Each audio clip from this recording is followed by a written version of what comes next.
यह बात है साल 1970 के सेंट्रल अफ्रीका के कोंगो देश की, जहां दुनिया एक नए वायरस का सामना करने वाली थी। एक ऐसा वायरस जो इन्फेक्शियस डिजीज के बारे में बताकर पूरी दुनिया को शॉक करने वाला था। एम्बांडा लगभग 9 साल का एक लड़का जो साधारण सी चटाई पर लेटा हुआ था, पसीना बह रहा था और जोर जोर से कांप रहा था। एम्बांडा के लगभग 30 साल के माता पिता एम्बांडा के पास बैठे थे। उनके चेहरे पर चिंता थी। एम्बांडा की मां ने उसके माथे को गीले कपड़े से थपथपाती और कहती कि वह कई दिनों से ऐसा ही है। पिता एम्बांडा के पास घुटनों के बल बैठकर लड़के के चेहरे और शरीर पर दिखाई देने वाले दाने की जांच कर रहे थे। दाने अजीब थे, जैसे कि उन्होंने पहले कभी देखा ही नहीं हो। एम्बांडा के पिता ने कहा, यह किसी बीमारी की तरह नहीं है जिसे हम जानते हैं, हमें उसे शहर के क्लिनिक में ले जाना चाहिए। माँ ने सर हिलाया और उसकी आंखों में आंसू थे। वे दोनों जानते थे कि यात्रा लंबी और कठिन होगी, लेकिन उनके पास कोई और ऑप्शन नहीं था। खैर, किसी भी तरह से उन्होंने एम्बांडा को पास के डॉक्टर मार्शल के पास ले गए। एम्बांडा के दाने फुंसियों में बदल रहे थे और उसको सांस लेने में कठिनाई हो रही थी। ये अनयूजुअल है, मैंने कभी ऐसा कुछ नहीं देखा। डॉक्टर एक फुंसी से एक सैंपल लेता है और उसे छोटी सी शीशी में रख दिया और कहा कि हमें इसे किसान का भेजना होगा, वहीं ये पहचानने में सक्षम हो सकते हैं कि इसका क्या कारण है। डॉक्टर नजुम्बी और उनकी टीम को एम्बांडा को पीड़ित करने वाली अजीब बीमारी को आइडेंटिफाई करने का काम सौंपा गया था। उन्होंने जो खोजा उसने मेडिकल कम्युनिटी को चौंका दिया। वह कुछ और नहीं बल्कि एक मंकी पॉक्स था। The World Health Organization has declared a global public health emergency. The virus, formerly known as monkeypox. Monkeypox. Monkeypox. Monkeypox. Monkeypox. Monkeypox. एम्बांडा तो इस वायरस से बच गए, लेकिन इस केस ने इन्फेक्शियस डिजीज के हिस्ट्री में एक नए चैप्टर की शुरुआत की। मंकी पॉक्स की खोज ने इमर्जिंग पैथोजेंस के प्रति हमारी सेंसिटिविटी और बदलती दुनिया में सतर्कता की आवश्यकता पर सवाल खड़े कर दिए थे। मंकी पॉक्स को हम जूनोटिक वायरस कहते हैं। जूनोटिक वायरस का मतलब यह है कि यह मेनली एनिमल्स और ह्यूमंस के बीच क्लोज कॉन्टैक्ट से फैलता है।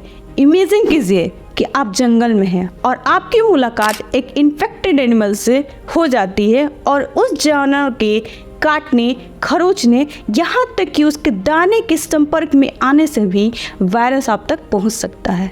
Centre for disease control and prevention CDC के ऑफिशियल्स के अनुसार आउटब्रेक में शामिल लोग वेस्ट अफ्रीकन ग्रुप से इन्फेक्टेड हुए हैं, जिसकी डेथ रेट 4% से कम है। सेंट्रल अफ्रीकन ग्रुप से इन्फेक्टेड लोगों के लिए जो ह्यूमन टू ह्यूमन ट्रांसमिशन द्वारा अधिक आसानी से फैलता है, ऐसे मामलों की डेथ रेट लगभग 11% है। इसके अपोजिट स्मॉल पॉक्स का डेथ रेट लगभग 30% है। तो चलिए आपको एक टेबल दिखाते हैं जिसमें आपको ये पता चल जाएगा कि मंकी पॉक्स कोविड-19 और स्मॉल पॉक्स से कैसे डिफरेंट है। आप इसे पॉज करके देख सकते हैं। अब सवाल उठता है कि हम इसे पहचाने कैसे।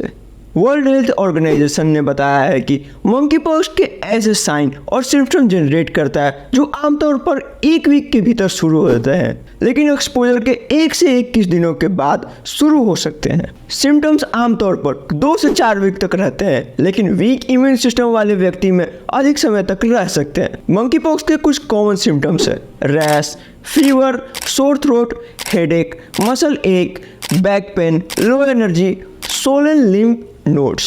कुछ लोगों के लिए मंकी पॉक्स का पहला सिम्टम दाने है, जबकि दूसरे लोगों के लिए पहले फीवर, मसल पेन या गले में खराश हो सकती है। मंकी पॉक्स के दाने का असर फेस पर शुरू होते हैं और पूरे शरीर में फैल जाते हैं। हाथों की हथेली और पैरों के तलवे तक फैल जाते हैं। यह शरीर के अदर पार्ट्स पर भी शुरू हो सकते हैं जहाँ कॉन्टैक्ट हुआ था, जैसे कि रिप्रोडक्टिव ऑर्गन। यह एक सपाट घाव के रूप में शुरू होता है जो लिक्विड से भरे छाले में बदल जाता है। इसमें खुजली या दर्द हो सकता है। जैसे ही दाने ठीक हो जाते हैं, घाव सूख जाते हैं, पपड़ी बन जाती है और गिर जाते हैं। BBC के अनुसार डेमोक्रेटिक रिपब्लिक ऑफ कॉन्गो में इनिशियल आउटब्रेक के दौरान मंकी पॉक्स ने कम से कम 500 लोगों की जान ले ली है और अब यह सेंट्रल एंड ईस्ट अफ्रीका के कुछ हिस्सों में फैल गया है। और साइंटिस्ट इस बात से चिंतित हैं कि इस बीमारी का न्यू वेरिएंट कितनी तेजी से फैल रहा है और इसका डेथ रेट भी ज़्यादा है। WHO चीफ टेड्रोस ने कहा कि अफ्रीका के भीतर और उसके बाहर और फैलने की संभावना बहुत चिंताजनक है। उन्होंने कहा, इस आउटब्रेक को रोकने और जीवन को बचाने के लिए एक कोऑर्डिनेटेड इंटरनेशनल रिस्पांस की आवश्यकता है। मंकी पॉक्स के दो प्रकार है, क्लैड 1 और क्लैड 2। 2022 में declare public health emergencies mild clad 2 के कारण हुआ था। हालांकि इस बार यह कहीं अधिक डेडली क्लैड 1 है, जिसने प्रीवियस आउटब्रेक में बीमार होने वाले 10% लोगों की जान ले ली है। पिछले साल सितंबर के आसपास में वायरस में बदलाव आया था। म्यूटेशन के कारण एक नया ब्रांच डेवलप हुआ जिसे क्लैड 1 भी कहा जाता है, जो तब से तेजी से फैल गया। इस नए वेरिएंट को एक साइंटिस्ट ने अभी तक सबसे खतरनाक बताया है। साल के शुरुआत के बाद डेमोक्रेटिक पब्लिक कांगो में मंकी पॉक्स के 87,000 से अधिक मामले सामने आए हैं, जिसमें कम से कम 450 लोगों की डेथ हुई है, जिसमें Burundi, central African Republic, Kenya और रवांडा शामिल है। 13 अगस्त 2024 को Africa centre for disease control and prevention के साइंटिस्ट ने पब्लिक हेल्थ इमरजेंसी डिक्लेयर किया था। ऑर्गेनाइजेशन हेड जीन कासिया ने चेतावनी दी थी कि अगर इसे रोकने के लिए तत्काल कदम नहीं उठाए गए तो ये एग्जिस्टिंग आउटब्रेक को कंट्रोल करने से बाहर हो सकता है। उन्होंने कहा कि इस खतरे को रोकने और समाप्त करने के लिए अपने एफर्ट को और एक्टिव और एग्रेसिव करना चाहिए। अब सवाल उठता है कि मॉडर्न मेडिकल एडवांसमेंट के बावजूद मंकी पॉक्स जैसे वायरस तेजी से ग्लोबल थ्रेट क्यों बनते जा रहे हैं। हमारे हाईली कनेक्टेड वर्ल्ड में लोग और सामान कॉन्टिनेंट्स के पार पहले से कहीं अधिक तेजी से आ जा रहे हैं। यह बढ़ी हुई मोबिलिटी से इन्फेक्शियस डिजीज को एक एरिया से दूसरे एरिया में तेजी से फैलने की परमिशन देता है। इसका पहला रीजन है डिफॉरेस्टेशन एंड हैबिटेट इंक्रोचमेंट। जैसे जैसे ह्यूमन पॉपुलेशन पहले के जंगलों क्षेत्रों में फैलती है, वाइल्ड लाइफ के साथ संपर्क बढ़ता है।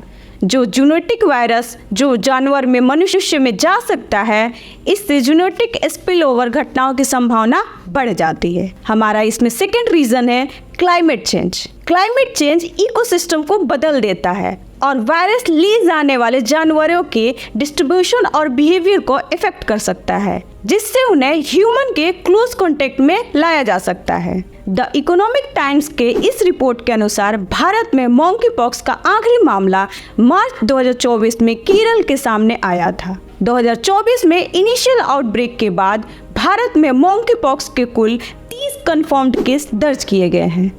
Press trust of India PTI के मुताबिक एक ऑफिशियल सोर्स ने कहा कि फिलहाल भारत में मंकी पॉक्स इन्फेक्शन बढ़ने का खतरा बहुत ही कम है और घबराने की कोई जरूरत नहीं है। ये तो हो गई भारत की करंट सिचुएशन, लेकिन आखिर मंकी पॉक्स से कैसे बचा जा सकता है? तो उन लोगों के साथ क्लोज कांटेक्ट से बचें जिनके पास एक दाने हैं जो मंकी पॉक्स की तरह ही दिखते हैं। कपड़े, चादर, कंबल और अदर मटेरियल को संभालने से बचें जो किसी इन्फेक्टेड पर्सन या एनिमल के कांटेक्ट में रहे हैं। उन लोगों को अलग करें जिनके पास हेल्दी लोगों से मंकी पॉक्स है। इन्फेक्टेड पर्सन और एनिमल के कांटेक्ट में आने के बाद अपने हाथों को साबुन और पानी से अच्छी तरह से धोएं।